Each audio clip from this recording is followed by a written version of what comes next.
কিন্তু বন্ধুরা, যা আশঙ্কা করা গিয়েছিল, শাসক দল 70% বেশি আসন জবরদখল করার পর তারা যে ত্রিপুরার যে জনগণের মুখোমুখি হতে কত সন্ত্রস্ত ভীত,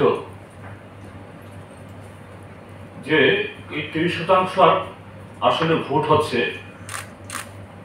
সেখানেও ভরাডুবি হবে, এটা গোটা প্রচার প্রক্রিয়ার সময় যেমন দেখা গেছে।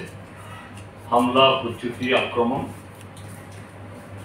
আজকে সকাল থেকেই এই হুজ্জুতি, এই আক্রমণ এবং পাশাপাশি কমিশনের যে নিষ্ক্রিয়তা, পুলিশ সহ, এটা অব্যাহত ছিল।